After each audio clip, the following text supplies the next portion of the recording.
Bukas tayo ng isang package from Shopee.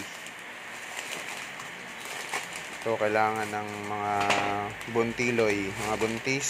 Kahit naman sino. So ano to? Kailangan yan sa likod-likod. Magkano naman to? Likod-likod.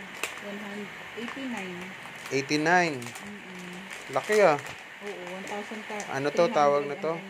Ang tawag niyan? Water bag. Water bag. Ang ganda to kasi.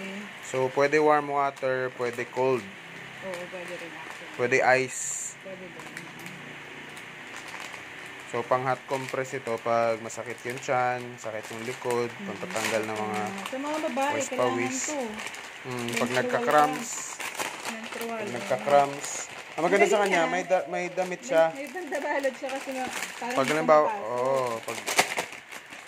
pag ano siya, pag warm. Kasi ano siya parang yung rubber kasi experience ko, sobrang init. Mainit talaga pag ano. Kasi meron tayo nun, diba, maliit lang. Unlike ito, nagiging mo to, medyo plasticky siya. Ay, matibay din, akala ko yung makapal manipis. Kapal yung ano niya. Tapos may damit ba siya, pink. Damit. Nice. Kasi, paano susuot sa kanya yung damit?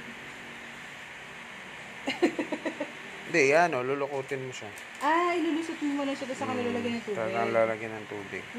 Ganda, no? Kasi may damit pa siya. Hindi ka mapapasok nito. Hindi talaga. Pero pag at least protected yung ano mo. Pero pag malamig, kailangan tanggalin siya. Oo. Pag malamig yung ilalagay. Nice, ganda. Ganda nga, for 89. Magkano? 85? 89 pesos yun. 89, 90. Ang laki, di ba? Marami mga tipid tips pag Shopee bibilin mo. Kasi pag binili mo to sa mga mall, approximately nasa mga 150 to 200 to. 200 pataas ng mga to. No? Saka mumbira ka lang makahanap nito. Gamit na gamit talaga to kasi pag halimbawa nahihilo ka sa biyahe, pang comfort to eh. Nga lang, kailangan Ganda mo sa office, pag malamig yung office, ganyan mo yung kamay mo doon. Yung office mate ko lang, yung dalang ganito eh. Hot compress, nice.